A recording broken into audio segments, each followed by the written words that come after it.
Hey, I've been silently observing here for a while, grappling with the whole cheating debacle that's invaded my life. My wife and I have been married for 8 years, or a tad longer if you factor in the time we've spent together, and we have two young kids. This year, in particular, has been a rough ride with some heated arguments, but nothing I imagined would push my wife into infidelity. Lately, I noticed her growing distant and uncommunicative, so I mustered the courage to confront her one evening. She confessed she wasn't happy and felt a lack of spark, and initially, I took the blame, feeling guilty for not being attentive, which was partly true.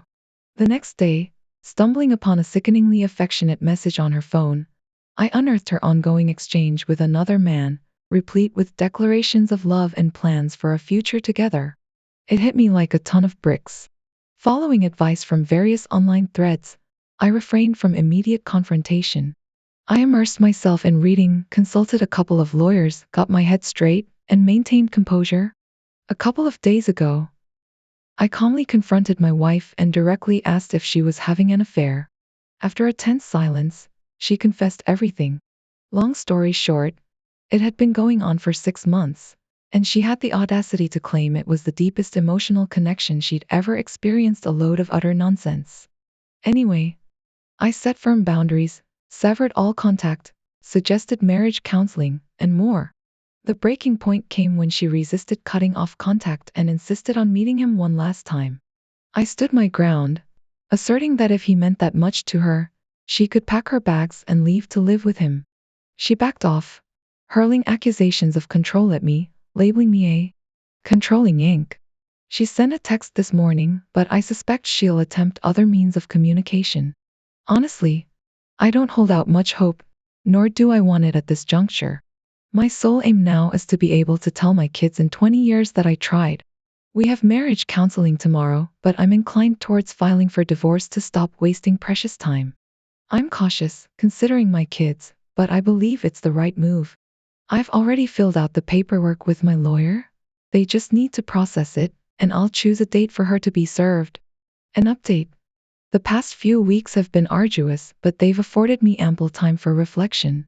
My wife and I attended counseling after our initial heart-to-heart, and I must commend the counselor for her impartiality and adeptness in navigating our complex situation. While it doesn't excuse my wife's actions, it's enlightening to uncover underlying issues in our relationship and glean insights for the future to avoid repeating the same mistakes. Unfortunately, my wife didn't heed my request to sever contact with her affair partner. I noticed some clandestine messages before she went completely silent. Faced with this betrayal, I decided to proceed with divorce, and she was served a few days ago. Concurrently, I had a heartfelt conversation with my father-in-law, with whom I share a close bond, prioritizing support for our kids above all else. In navigating the aftermath of infidelity and the subsequent dissolution of my marriage, it's been a roller coaster of emotions and self-discovery. Initially, my wife was understandably devastated, her illusions shattered by the harsh reality of our situation. Yet, as we've engaged with therapists, the gravity of her actions has started to sink in, prompting introspection on her part. For me, it's been a journey of redefining my identity, grappling with the seismic shift from husband and father to something altogether different. Since filing for divorce, my wife's reaction has been a mix of shock and emotional turmoil. I suspect she never anticipated my resolve to walk away. While I've maintained my distance, there's been a noticeable shift in her demeanor, a glimmer of hope amidst the chaos. On a positive note, our communication has improved, centered around our shared commitment to our children. I've been firm in expressing the magnitude of the breach of trust and the necessity for her to take responsibility in the healing process. Despite the betrayal, co-parenting remains our primary focus as we navigate this uncharted territory. While her actions have been profoundly selfish and hurtful, I'm determined not to lose sight of my dignity and inner peace. Steadfast in my resolve, I'm proud to have avoided falling into a pit of despair, choosing instead to focus on forging a path toward a brighter future. Currently in the midst of the divorce process, I'm seeking advice from those who've traversed similar paths, particularly regarding leveraging the affair fog to secure fair divorce terms. My ex-wife remains ensnared in this fog, complicating matters, but I'm steadfast in my pursuit of closure and moving forward. An update. My wife's infidelity led to a rupture in our emotional connection, prompting the decision to file for divorce. While the love remains, the romantic bond has dissipated. It's been a month and a half since the truth came to light, and I'm diligently working on rebuilding my life. I'm open to advice and insights from those who've walked this path before me, eager to learn from their experiences and forge my own path to healing. In navigating the aftermath of filing for divorce, I've encountered challenges in managing relationships with in-laws and friends, particularly when they attempt to cast me as the villain. Despite my efforts to maintain privacy, it seems my ex-wife has been vocal about her perspective, resulting in strained dynamics with her family and mutual acquaintances. It's a difficult situation, compounded by the sense of betrayal from those once considered close allies. As I continue to navigate this tumultuous journey, I'm grateful for the support of those who stand by me and remain committed to prioritizing the well-being of my children above all else. While the road ahead may be fraught with obstacles, I'm determined to emerge stronger and more resilient, ready to embrace whatever the future may hold.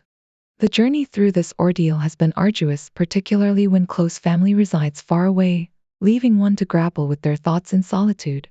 However, within this solitude lies an opportunity for introspection and growth. To summarize the sequence of events, my wife's infidelity came to light, prompting me to take swift action by filing for divorce upon realizing the depth of her involvement with her affair partner. Subsequent months have unfolded with a chill in the air between my soon-to-be ex and me, as we've navigated our lives under the same roof while prioritizing co-parenting our children. The legal processes of discovery and mediation progressed with relative swiftness, resulting in an agreement on 50/50 custody for our kids and equitable asset division according to the laws of our no-fault state. While there have been negotiations and compromises, the impending conclusion of the divorce looms on the horizon, bringing a sense of closure to this chapter. Reflecting on the lessons gleaned from this tumultuous experience, several key insights have emerged. Firstly, engaging in futile attempts to salvage a relationship marred by betrayal, commonly referred to as the pick-me dance, proved fruitless. Secondly, enlisting the expertise of a seasoned family law attorney proved invaluable in navigating the legal complexities with prudence and efficiency. Thirdly, drawing upon the support of friends and family has been instrumental in providing solace and perspective during moments of turmoil. Fourthly, prioritizing physical exercise has served as a cornerstone of maintaining mental well-being, fostering a sense of confidence and resilience in the face of adversity. Furthermore, seeking individual counseling has offered a safe space for processing emotions and gaining clarity amidst the chaos. Lastly, acknowledging that the responsibility for infidelity lies solely with the cheater, regardless of excuses or external factors, has been a crucial realization in reclaiming agency and self-worth. As the final chapter of this saga unfolds, I am on the brink of transitioning into my own abode, a decision influenced by considerations for my children's well-being and legal obligations. While uncertainties linger on the horizon, I am resolute in my commitment to forge ahead with dignity and optimism, embracing the lessons learned and embracing the promise of a brighter future. Chose to jeopardize it all for fleeting gratification. It's a conundrum I've grappled with in moments of introspection, trying to decipher the motivations behind such self-destructive actions. The life we had meticulously built together, brick by brick, now lies in ruins, shattered by the seismic tremors of infidelity. In the wake of the dissolution of my marriage, I find solace in the tangible symbols of a fresh start. The keys to my new home, a sanctuary where I can forge ahead unencumbered by the shadows of the past. The decision to remain close to my children, nestled in a familiar neighborhood, was a deliberate choice driven by a desire to maintain a sense of stability and continuity amidst the upheaval.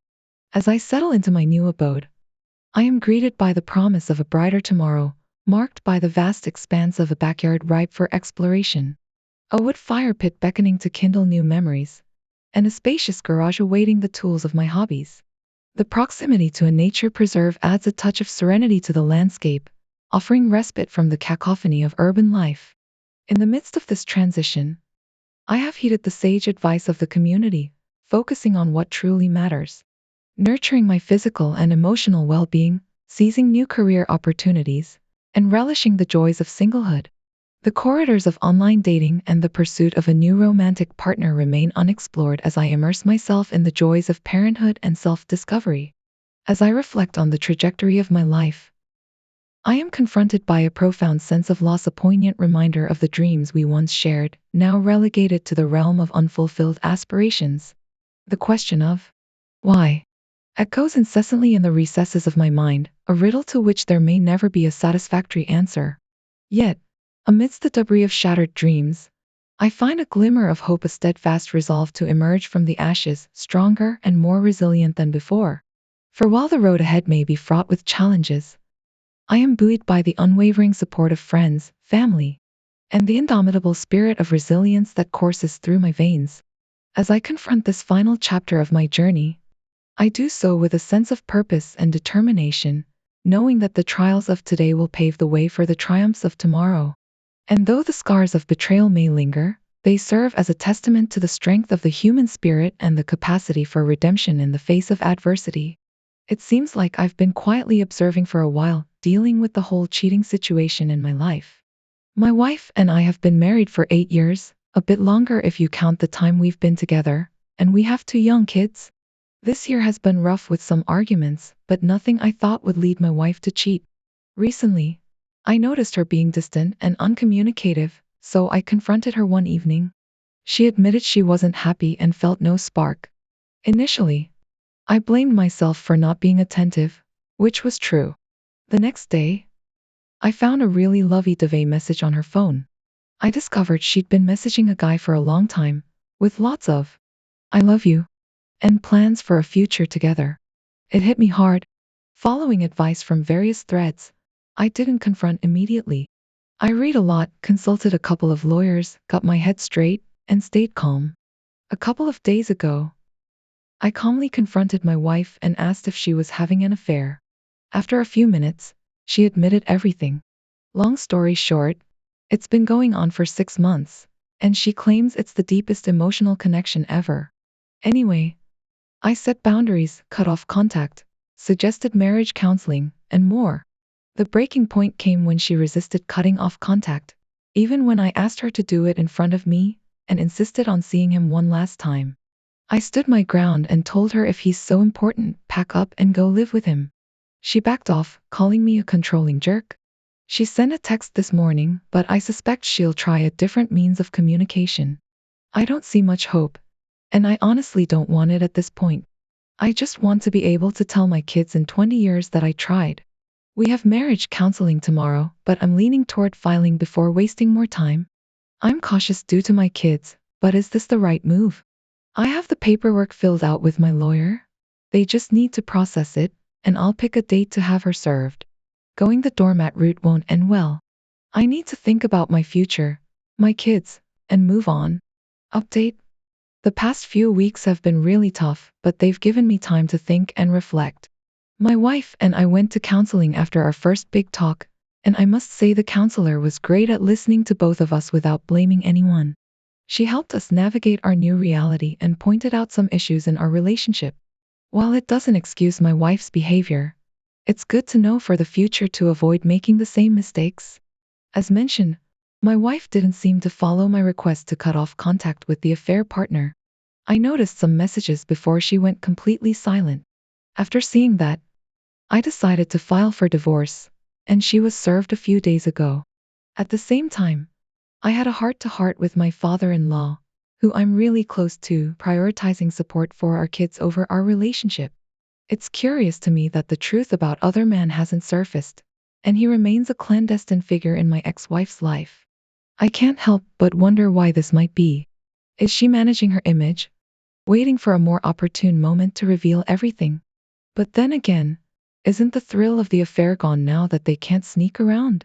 It's perplexing, especially considering I'm no longer in the picture. I suspect they are still communicating. She makes it apparent by concealing her phone during kids' activities. But why the secrecy? She once claimed the affair was amazing, so why not broadcast it now that the horrible ex-husband is out of the picture? Has anyone else experienced a similar situation with their ex and affair partner? Update: as I near the 6-month mark post-divorce and almost a year past Discovery Day, I hope to continue offering assistance to those in need. I deeply appreciate the support I've received and would love to return the favor. On that note, there's a lot of positive news 6 months post Discovery Day. My house feels like a home. My kids are comfortable and enjoy coming over, and they've made some neighborhood friends. I'm extremely thankful that the little ones have handled this process so well, understanding the balance between dad time and mom time without any complaints or tears. While they're here, I've immersed myself in numerous home improvements. The house I moved into had some neglect from the previous owner, but I see it as an opportunity to make it my own. Additionally, I've set up a home gym with everything I need, managing to work out and box 4 times a week, bringing my body back to where it needs to be. Throughout this ordeal, I also underwent a significant internal career change at my workplace and surprisingly received praise instead of making any mistakes. I've kept my situation private, received a raise, and gained exposure to move my career upward. Although I still struggle daily with mental health and focus, I manage it with therapy and workouts, and things are improving. I think of my ex-wife less each day, and each small step forward brings relief. As for her, she's still in la la land, but we co-parent decently. Recently, I firmly keep our conversations strictly about the kids and maintain a cordial relationship. Anyone following my story might wonder about the saga of All I can say is the world's greatest love story hasn't gone public, but my kids recently informed me he's been around in a small capacity. It's amusing to me that 6 months post-Discovery Day, they're still sneaking around. These are surely the great hallmarks of a long-lasting, trusting relationship, guaranteed to stand the test of time. I've accepted that whatever will happen will happen. At this point, I feel fortunate to be away from a person willing to lie to their most trusted partner. It's fascinating how a casual conversation with a friend over a few beers on a Friday night can sometimes shed light on life's complexities. My buddy, who went through a divorce 7 years ago, shared a perspective that resonated deeply with me. He pointed out the irony of two cheaters getting together and highlighted the dismal future they face trying to build a life on the ruins of trust they destroyed. While my ex-wife and her affair partner might seem to have a romantic connection, they're actually trapped in a situation where they have to make things work, no matter how tumultuous it gets. Meanwhile, my friend emphasized the freedom I have. I can meet new people and move on without being tethered to the wreckage they've created. The affair partner, now involved in my old house and dealing with my kids and selfish ex-wife, is essentially stuck in a predicament he helped to create. Reflecting on this perspective, I realized the immense weight of their situation compared to mine, and it brought me a sense of clarity and peace. I need some advice regarding my daughter's upcoming birthday party. My ex-wife is hosting a celebration this weekend, and while I received an invitation, I recently found out that the affair partner, will be there. I expressed my discontent to my ex-wife, but she didn't respond. To make matters worse, the gathering will include her co-workers, family friends, and others who were aware of the affair. It's at my old house, which feels like enemy territory now. This situation feels like a setup, and I'm torn about how to handle it. One idea is to attend the party looking sharp, showcasing my newfound confidence and physique. However, I can't shake the feeling of manipulation on my ex-wife's part. It's a lose-lose situation, and I'm struggling to find the best approach. Any advice or insights would be greatly appreciated as I navigate this challenging situation. This one's quite an interesting tale. Initially, I had informed my ex-wife that I would be attending the party, but what I didn't reveal was my change of plans. I decided to wait until Saturday morning to make my move. As I pulled into the driveway in my sports car, little did I know that the kids were spending the morning at Grandma and Grandpa's house. Upon arrival, I spotted OM's car parked on the side of the road. Quietly, I strolled into the backyard, catching both my ex-wife and other man off guard as they busied themselves with setting up decorations. The expressions of sheer terror on their faces didn't invoke anger in me, rather, I felt a sense of sadness for them. Maintaining my composure, I calmly announced my presence, stating that I was there to give my daughter her present but had no intentions of staying. My ex-wife was taken aback and almost pleaded for me to join, but I politely declined. Instead, I headed to my parents-in-law's place to deliver the gift, spent some quality time with my kids, and bid my farewells graciously, without acknowledging the awkward situation. Shortly after leaving, I received a call from my ex-wife pleading once again for me to attend the party, but I remained steadfast in my decision. After dropping off the gift, I busied myself with household chores, had a satisfying workout to clear my mind, and even went on a date, although it didn't quite live up to expectations. Today, my daughter called to thank me for the gift, but interestingly, she didn't inquire about my absence. Apparently, she was too preoccupied with the festivities to notice. By choosing not to attend, I avoided unnecessary mental exhaustion and allowed people to draw their own conclusions about my absence. Now, I can enjoy my weekend without any lingering emotional burden and engage in some enjoyable activities. Update on my recent shenanigans. I'm still riding high on the little stunt I pulled off last week, and things have been sailing smoothly for me ever since. Now, here's a little anecdote to tickle your funny bone. Since Discovery Day, as those who have been following my journey may recall, my in-laws have distanced themselves from me, which I completely understand. Family comes first and all that. However, one member of my extended family has reached out, and we've been spending quality time together. He's truly a person of integrity. So, last Saturday during the party, I received a text from him suggesting we grab some beers this week because my absence was palpable at the event. Fast forward to our meetup the other day. We sat down, cracked open some cold ones, and got straight to it. He started recounting how awkward the party was, with people clearly feeling uneasy about the whole situation. Surprisingly, wasn't introduced to anyone. My ex-wife deliberately kept him separate, giving him instructions throughout the event. The in-laws barely acknowledged his presence and seemed visibly irritated, preferring to keep to themselves. Looked completely out of his element, spending most of the time indoors and avoiding interactions with almost everyone. There were even some hushed murmurs among certain relatives about the lack of sophistication at the party. Now, while I'm slowly moving towards a state of indifference, I couldn't help but chuckle at the whole scenario. It seemed that my absence spoke volumes, and everyone seemed to have a clear understanding of why I wasn't there. Mission accomplished, I'd say.